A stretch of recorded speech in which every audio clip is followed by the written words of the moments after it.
সুস্থ সবল, গায়ে স্বাভাবিক পোশাক, লোকচক্ষুর আড়ালে তাদের চলাফেরাও বেশ স্বাভাবিক। তবে কাউকে দেখলেই তারা হয়ে পড়েন অসহায়। অসুস্থতা, কিডনি অচল সহ নানা অজুহাত নিয়ে হাত পেতে চান সাহায্য। কয়েক মাসের বাচ্চাকে ব্যবহার করেও টাকা আদায় করছেন অনেকে। তবে করুণ অসহায়ত্ব দেখানো এসব মৌসুমী ভিক্ষুকদের প্রতিজনের মাসিক আয় একজন চাকুরিজীবীর থেকে কম নয়। খোঁজ নিয়ে জানা গেছে, ভিক্ষাবৃত্তি করে মাসে এক একজন ভিক্ষুকের আয় 30 থেকে 40 হাজার টাকা। তাই সুস্থ সবল ব্যক্তিরাও অসহায়ের বেশ ধরে নামছে এমন পেশায়। কাজ ছাড়াই বিপুল আয়ের লোভে সময়ের সাথে বাড়ছে মৌসুমী ভিক্ষুকদের সংখ্যাও। টাকার দরকার হয়, বুড়া মানুষ কাজকর্ম আগে করছে, এখন করতে পারি না। বুড়া মানুষ টাকার দরকার হয়, কিছু দুনিয়া চলতে হইলে এই জন্য। আমি অসুস্থ, আমার হার্টের সমস্যা, কিডনির সমস্যা, এই কারণে নামছি। বাবা মাসও আই না, বছর আই না, আমি আইলাম আজকে গ্রামের থেকে। আপনি যে সুস্থ মানুষ, বাবা সুস্থ নেই যে আমার হাত ভাঙা। আমি বিদেশ গেছিলাম, কাজ করতাম, বললাম মহিলা আমার লাথি দিয়ে ফালাই দিয়ে পরে আমার হাত ভেঙে গেলিস। রমজান ঘিরে ভিক্ষার টার্গেট নিয়ে রাজধানী আসেন দেশের বিভিন্ন অঞ্চলের মানুষ। ঈদ সামনে রেখে বিপুল অর্থ সংগ্রহ টার্গেট তাদের। তথ্য বলছে, রমজানে শুধু রাজধানীতে প্রায় 20,000-এর বেশি মানুষ নেমেছে ভিক্ষাবৃত্তিতে, যাদের 99% সুস্থ, কর্মক্ষম। টাকা সংগ্রহে অতিরিক্ত মোহ থেকে এসব ব্যক্তিরা অবলম্বন করছেন বিভিন্ন কৌশল, যা সাধারণ মানুষের ভোগান্তির কারণ হচ্ছে। অনেকভাবে হয়রানি করে এরা, মানে অনেক জায়গায় এসে থাপড়ায়। আমি তো গাড়িতে থাকি, মাঝে মাঝে গাড়িতে এসে থাপড়ায়, নক করে। এগুলো তো বিরক্ত কি মনে হয়। তাতে করে এদের জন্য স্পেশালভাবে কোনো কিছু করা উচিত, মানে পদক্ষেপ নেওয়া উচিত, যাতে এটা এরকমটা না করতে পারে। আসলে আমাদের সমাজের সবারই সচেতনতা হওয়া উচিত। এইভাবে মানুষকে মানে ওই পঙ্গু বানাই দিয়ে ভিক্ষাবৃত্তিতে ফিরে আনা উচিত। তার জন্য যা যা করা দরকার সবার করা উচিত।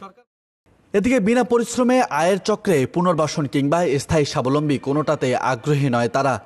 বেশিরভাগ ভিক্ষুক বেশধারী হওয়ায় তাদের সরকারের পুনর্বাসন কার্যক্রমের আওতায় আনা যাচ্ছে না বলে দাবি করছেন সমাজসেবা অধিদপ্তর। এই অনীহার কারণটা হচ্ছে, আসলে এনারা ভিক্ষা হাত পাতলেই, মানুষের কাছে হাত পাতলেই টাকা পাচ্ছে।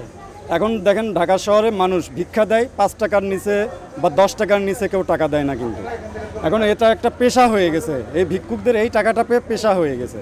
এক একটা ভিক্ষুকের কাছে রমজান মাসে কমসে কম আপনি এই মাস শেষ হবে বা 2 দিন 3 দিন বা 4 দিনে দেখবেন, আমরা গতকালকেও আমরা একজনের কাছে 47,000 টাকা পেয়েছি, 47,000 টাকা পেয়েছি। এর আগে মনে করেন যে 35,000 টাকা পেয়েছি, এর আগে 52,000 টাকা পেয়েছি। এরা মনে করেন যে এদের হাত পাতলি সহজে যেখানে পাওয়া যাচ্ছে, সেখানে কেন হচ্ছে সমাজসেবা অধিদপ্তরের থেকে এই সামান্য জিনিস তারা নেবে? রিক্সা নেবে, দোকান করে নেবে, কেন নেবে তারা? বলেন, তাদের তো খরচ বেশি।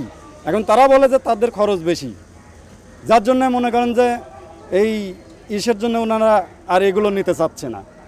আমরা দিতে চাইলেও তারা নিতে চাচ্ছে না। এরা যদি মানুষের বাসায় বা কোনো কর্ম করে, তার থেকে অনেক পরিমাণ টাকা তারা ভিক্ষা করে উপার্জন করতে পারে। যেমন ওদের প্রত্যেক দিনের ইনকাম সর্বনিম্ন হলেও 1,000 টাকার উপরে। তার জন্য ওরা কোনো কর্মের সাথে জড়িত হতে চাচ্ছে না, যার জন্য ওরাই ভিক্ষা পেশাটাই বেছে নিয়েছে। আর এটাতেই ওরা মানে খুশি আর কি, এটা করে। সত্যি কি পুনর্বাসন কিংবা স্থায়ী স্বাবলম্বীতে আগ্রহী নয় ভিক্ষুকরা? এ বিষয়ে খোঁজ নেওয়ার চেষ্টা করে প্রতিবেদক। সরজমিন রাজধানীর বেশ কিছু এলাকায় গিয়ে মেলে তার সত্যতাও। সমাজসেবা অধিদপ্তরের কর্মকর্তা ও সাংবাদিক পরিচয় দিয়ে প্রায় 20 জন ভিক্ষুককে সহযোগিতার আশ্বাস দিলে পরিচয় গোপন করে তারা। টাকা সংগ্রহে নিজেদের অসহায় সাজাতে দ্বিধা না থাকলেও স্থায়ী পুনর্বাসনে আগ্রহ নেই বেশধারী এসব ভিক্ষুকদের। বিনা পরিশ্রমে অর্থ সংগ্রহই তাদের মূল লক্ষ্য। পানি গাছ করছি 3,000 টাকায়, তো আমার পোষাইতো না। 6 মাস করছিলাম, তারপরে দেখলাম না, মহাজনের টাকা কেটে রাখে, 10-20 টাকা নিলে কেটে রাখে। এই জন্য আমি পানি গাছ ছেড়ে বসছি। ভিক্ষাবৃত্তি যেন সামাজিক ব্যাধিতে রূপ না নেয়, সেজন্য এখনই পদক্ষেপ নেওয়া জরুরি। এজন্য প্রয়োজন সরকারের কঠোর অবস্থান ও সামাজিক সচেতনতা। অর্থনৈতিকভাবে টাকার সঞ্চালন থাকলেও এর প্রভাব সামাজিক বিপর্যয়ের দিকে নিয়ে যাচ্ছে বলছেন বিশেষজ্ঞরা।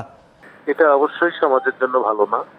অর্থনীতির জন্য, যদিও অর্থনীতিতে একটু আছে যে এখানে কিছু মানি সার্কুলেশন হয়, হ্যাঁ, মানি সার্কুলেশন হয় মানে যেটা বড় লোকদের কাছ থেকে তাদের হাতে চলে যায়, এই আর কি। স্যার, এটা যদি ভালো, মানি সার্কুলেশন ভালো, হ্যাঁ, কিন্তু এই ওয়েতে হওয়াটা এটা সমাজের জন্য, আমরা তো সামনের দিকে এগুচ্ছি, হ্যাঁ, ভিক্ষাবৃত্তিটা তো কোনোভাবেই সমাজে এটা যদি স্থায়ী হয়ে যায় বা এই মোহটা থেকে যদি তারা বের না, এটা কোনোভাবেই স্থায়ীটা হওয়াটা এটা ভালো হবে না, সমাজের জন্য এটা ভালো হবে না। রাজু আহমেদ, বার্তা 24।